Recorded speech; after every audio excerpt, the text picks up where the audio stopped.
Students, कैसे हैं आप सभी लोग। आई होप आप लोगों का दिन बहुत ही अच्छा जा रहा होगा।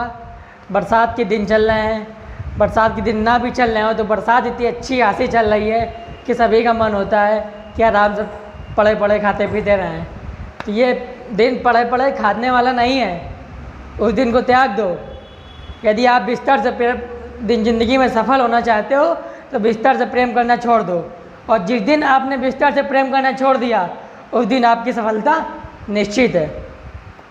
इन्हीं शब्दों के साथ में हम सेशन की स्टार्टिंग करते हैं, और स्टार्टिंग के शुरुआत में ही हम आपको बताना चाहते हैं कि जैसे पिछले सेशन में हमने आपको राफेल कॉन्सेप्ट बताया, जो ही अपने आप में बहुत ही इंपॉर्टेंस रखता है।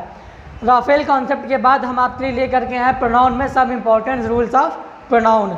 बेसिक कॉन्सेप्ट हैं आपके, बहुत ही इंपॉर्टेंट हैं, और ये आपके ट्रिकी हैं, अप्रोच हैं, और साथ में इसके जितने कॉन्सेप्ट हैं ये आपके प्रोनाउन की एरर जो आप करेंगे उसमें सारे हेल्प करेंगे। तो चलिए वीडियो को ज़्यादा लॉन्ग ना करते हुए हम अपने सेशन को स्टार्ट करते हैं। तो सबसे पहले फर्स्ट ऑफ ऑल आपका सबसे पहला रूल है कि यदि किसी भी सेंटेंस में आपका नॉन लिविंग थिंग्स का मतलब होता है निर्जीव वस्तुएं। नॉन लिविंग थिंग्स का मतलब निर्जीव वस्तुएं। किसी भी सेंटेंस में यदि आपकी non living things time, weather, temperature और नेचुरल, वेदर, टेम्परेचर, टाइम और एनी नॉन लिविंग थिंग्स, यदि ये आपकी किसी सेंटेंस में आती हैं तो इनको बताने के लिए हम पर्सनल प्रोनाउन इट का प्रयोग करते हैं। किसका प्रयोग करते हैं? पर्सनल प्रोनाउन इट का प्रयोग करते हैं। जितना इसके बाद जैसे आपका एग्जाम्पल हो गया, जैसे कह दिया इट इज़ 7 o'clock, इसका मतलब ये है कि ये क्या बता रहा है, ये समय बता रहा है। तो समय बताने के लिए किसका प्रयोग करेंगे? पर्सनल प्रोनाउन इट का। तो ये जो रूल्स हैं, ये रूल्स आपको याद करके लेके चलने हैं, हमेशा आपको माइंड पे बसे रखने चाहिए कि कहीं पर भी यदि आपका क्वेश्चन आ गया उस क्वेश्चन के लिए तुरंत माइंड पे क्लिक करिए और ये तुरंत रिमाइंड करिए कि हमें क्या कॉन्सेप्ट पढ़ाया गया था, हमने क्या पढ़ा था। तो सबसे पहले आप इसकी स्क्रीनशॉट ले लीजिए, उसके बाद हम इसको सारी चीज़ें समझाते हैं, उसके बाद रीड करते हैं। चलिए, तो पहला आपका रूल्स हो गया कि यदि किसी भी सेंटेंस में आपका नॉन लिविंग थिंग्स आती हैं, आपका टाइम आता है, वेदर आता है, टेम्परेचर आता है और नेचर आता है, तो इन सभी के लिए पर्सनल प्रोनाउन इट का प्रयोग करते हैं। चलिए, दूसरा सेंटेंस आते हैं। दूसरा रूल्स में, यदि वाक्य में एक से अधिक सिंगुलर प्रोनाउन, यदि किसी वाक्य में आपका सिंगुलर प्रोनाउंस हैं वो बहुत हैं, एक से अधिक सिंगुलर प्रोनाउन आ गए हैं, तब उसके लिए क्या करते हैं? उसका प्रयोग आगे हुआ हो तो उसको हम 231 के अनुसार लिखते हैं, 231 के अकॉर्डिंग। 231 का मतलब क्या है? 2 का मतलब है यहाँ पर सेकेंड पर्सन से, 2 का मतलब है सेकेंड पर्सन, और 3 का मतलब है थर्ड पर्सन,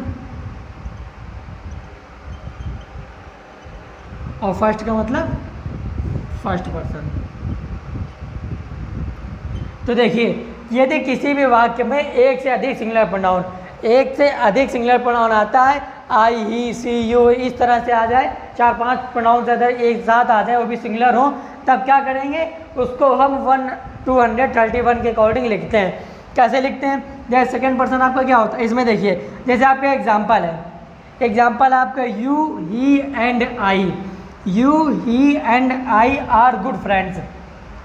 इसका मतलब तुम, वह और मैं अच्छे दोस्त हैं। तुम, वह और मैं अच्छे दोस्त हैं। तो देखिए यहाँ पर एक पर्सन आपका ये, एक पर्सन ये, एक पर्सन ये, आपके 3 पर्सन हैं। एक ही सेंटेंस में आपके 3 पर्सन हैं। जब ये कंडीशन आपके सामने आ जाए तो इस कंडीशन में आप किसके अकॉर्डिंग लिखते हैं? 231 के अकॉर्डिंग। तो 231 का मतलब 2 का अंदर सेकेंड पर्सन इसमें क्या? सेकेंड पर्सन आपका यू है। देखिए, सबसे पहले यू है, उसके बाद थर्ड पर्सन क्या है? थर्ड पर्सन ही आता है, और फर्स्ट पर्सन क्या है? फर्स्ट पर्सन तो आप भूल ही नहीं सकते, फर्स्ट पर्सन क्या है? आई। देखिए, जब किसी भी सेंटेंस में एक से अधिक सिंगुलर प्रोनाउंस हमारे आए तो हमने उसका जो ऑर्डर है उसको किस क्रम के अनुसार पे लिखते हैं? उसको लिखते हैं 231 के अकॉर्डिंग। जैसे कि हमने लिखा है सेकेंड पर्सन, फिर थर्ड पर्सन और फिर फर्स्ट पर्सन। तो आई होप यहाँ तक आप लोग समझ में आ रहा होगा। इसी के दूसरा एग्जाम्पल है, C and I prepare, C and I, यहाँ कैपिटल आई कर देते हैं, C and I prepare the project which was applicated by the teacher. अब इसमें देखिए कितने सब्जेक्ट हैं, इसमें 2 सब्जेक्ट हैं, सी भी है आई भी है। सी आपका पर्सन है और आई आपका पर्सन है। सी आपका सेकंड पर्सन है और सी आपका थर्ड पर्सन है, आई आपका फर्स्ट पर्सन है। जब यहाँ पर 2 सब्जेक्ट हैं, 2 पर्सन है, 1 पर्सन नहीं है, तब किसके अकॉर्डिंग चलेंगे? इसके अकॉर्डिंग, यानी रूल्स हमारा यही रहेगा, रूल्स हमारा यही रहेगा। तो सेकंड पर्सन है नहीं तो सेकंड पर्सन लिखेंगे नहीं। अब थर्ड पर्सन हमारा ही सी आता है तो यहाँ पर सी आ गया और फर्स्ट पर्सन आई। तो आई होप यहाँ तक आप लोगों को समझ में आया होगा। यदि स्क्रीनशॉट नहीं लिए तो स्क्रीनशॉट ले लीजिए और हम फिर आगे बढ़ते हैं। इसका चलिए उसी के आगे है कि उस सेंटेंस में क्या था, उस रूल से हमारा ये कहता है कि यदि किसी भी सेंटेंस में एक से अधिक सिंगुलर प्रोनाउंस आते हैं तब उसका ऑर्डर क्रम क्या होता है? उसका ऑर्डर होता है 231। यदि किसी सेंटेंस में एक से अधिक सिंगुलर प्रोनाउंस आते हैं तो उसका ऑर्डर आता है 231। उसी का अपोजिट यहाँ पर आता है कि यदि किसी वाक्य में एक से अधिक प्लूरल प्रोनाउन आते हैं, जैसे वी हो गया, यू हो गया, दे हो गया, प्लूरल प्रोनाउन का यूज हुआ हो तथा उस सेंटेंस में गलती, अपराध, भूल का जिक्र हो तथा वाक्य आपका नेगेटिव हो, सेंटेंस आपका नकारात्मक हो, तब उसका क्रम क्या होगा? तब उसका क्रम होगा आपका 123। इट मीन्स पहले first of all first person, फिर सेकंड पर्सन, तब थर्ड पर्सन। मेरा मतलब है कि यदि किसी भी सेंटेंस में, समझिएगा ज़रा गौर फरमाइएगा, यदि किसी भी सेंटेंस में आपके एक से अधिक प्रोनाउन यूज होते हैं, एक से अधिक प्लूरल प्रोनाउन यूज होते हैं तथा उसी सेंटेंस में आपके भूल का जिक्र हो रहा हो, किसी की गलती का एहसास हो रहा हो, कोई अपराध किया हो किसी ने, या आपका वाक्य निगेटिव हो तथा आपका वाक्य सेंटेंस निगेटिव हो, तब उसका क्रम क्या होता है उसको लिखने का? तब उसका क्रम होता है 120, उसका क्रम होता है आपका 121, 123। इसका मतलब सबसे पहले फर्स्ट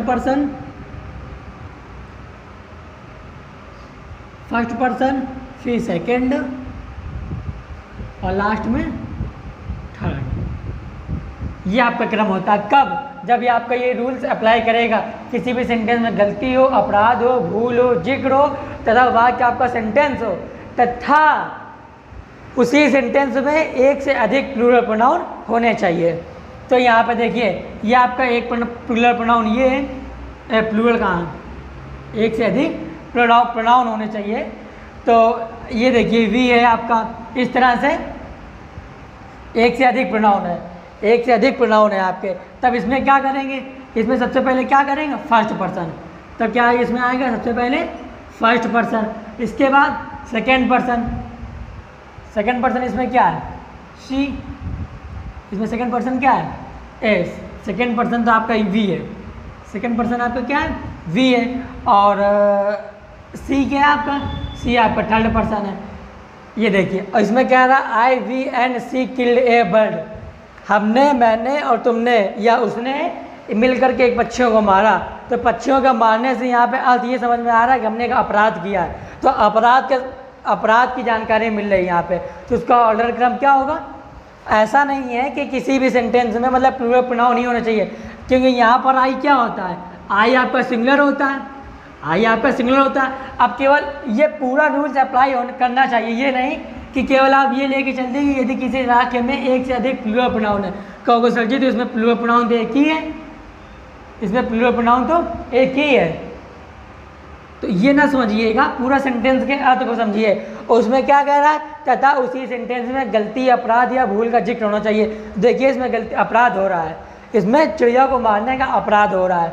इसी तरह ये दूसरा एग्जाम्पल आपका है, we and you can not live day together. हम और तुम एक साथ नहीं रह सकते, हम और तुम एक साथ नहीं रह सकते। तो देखिए हमने बताया था कि तथा आपका वाक्य क्या होगा? नकारात्मक होगा तथा आपका वाक्य निगेटिव होगा। तो यहाँ पर क्या प्रेजेंट हो रहा है? इसका क्या होगा? ये देखिए सबसे पहले क्या हुआ? सेकंड पर्सन और लास्ट में ये फर्स्ट पर्सन और ये यहाँ पे second person. First person second person दिए, थर्ड पर्सन है ही नहीं। इसी तरह यहाँ पर भी सेकंड पर्सन नहीं है, ये यहाँ पर वी क्या है? आपका वी भी फर्स्ट ही पर्सन है, क्योंकि पहले हमने जब पर्सन बताया थे आपके, तो पर्सन में भी हमने वी आपको फर्स्ट पर्सन बताया गया था। चलिए आगे बढ़ते हैं नेक्स्ट रूल पे। उसके बाद आपका आता है रूल नंबर 3, यदि किसी भी वाक्य में प्रीपोजिशन, यदि किसी भी वाक्य में प्रीपोजिशन आपका लाइक, अनलाइक, विद, बिटवीन के बाद प्रोनाउन का यूज होता है। यदि किसी भी सेंटेंस में आपका प्रीपोजिशन जैसे लाइक, अनलाइक या बिटवीन, टू, अप, अपॉन या ऑन जो भी है प्रीपोजिशन है, इसके बाद आपका यदि प्रोनाउन यूज होता है, इसके बाद प्रोनाउन यूज होता है तो क्या करते हैं कि प्रोनाउन जो होता है ऑब्जेक्टिव केस में होना चाहिए। प्रोनाउन जो यूज होगा तो उस प्रोनाउन का यूज कहाँ पर होगा, उस प्रोनाउन का यूज हम ऑब्जेक्टिव केस में करेंगे, ना कि सब्जेक्टिव केस में। चलिए देखिए एग्जांपल देखते हैं। जैसे हमने कहा my father is angry with me, तो देखिए माई आपका यहाँ पर सब्जेक्ट हो गया और इसके बाद आपका प्रोनाउन आया है, तो इसके ये प्रोनाउन हो गया विद क्या हो गया, विद प्रोनाउन हो गया। तो विद के बाद हमने क्या कहा था के बाद यदि कोई प्रोनाउन आता है तो उसका ऑब्जेक्टिव केस क्या होगा, उसका ऑब्जेक्टिव केस मतलब उसको जो प्रोनाउन वर्ड होगा वो ऑब्जेक्टिव केस में यूज होगा। तो यहाँ पर देखिए मी क्या है, मी आपका हो गया ऑब्जेक्टिव केस। नेक्स्ट रूल आपका है everything, anything, nothing, something. Everything, anything, nothing, something, etc. and different things, तथा निश्चित चीज़ें, जो सारी चीज़ें निश्चित चीज़ों का बोध कराते हैं। एवरीथिंग एंड डिफरेंट थिंग्स क्या है आपके, एवरीथिंग हो गया, समथिंग हो गया, एवरीथिंग और नथिंग हो गया, ये सब क्या है इंडेफिनिट का बोध कराते हैं। इनका प्रयोग कर्ता की तरह, इनका प्रयोग जब हम सब्जेक्ट की तरह करते हैं तो इसमें क्या, इसका ये क्या यूज करते हैं, इट और इटसेल्फ का यूज करते हैं। जब इन वर्डों का यूज, ये जो वर्ड है आपके, इन वर्डों का यूज हम किसी सब्जेक्ट के रूप में करते हैं यानी कि कर्ता के रूप में करते हैं, तो किए जाने पर जो आपका सिंगुलर प्रोनाउन होता है, आपका सिंगुलर प्रोनाउन इट, इटसेल्फ तथा सिंगुलर पॉजेसिव एडजेक्टिव इट्स का प्रयोग करते हैं।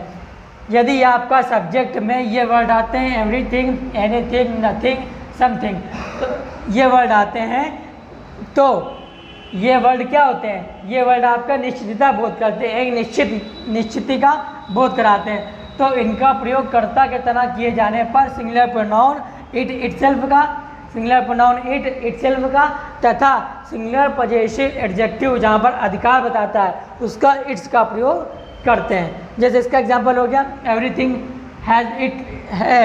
Has its limit. कहते नहीं कि पानी सिर से ऊपर जा रहा है, किसी चीज़ की सीमा होती है, तुम कुछ ज़्यादा ही बोल रहे हो, अपने हाथ में रहो।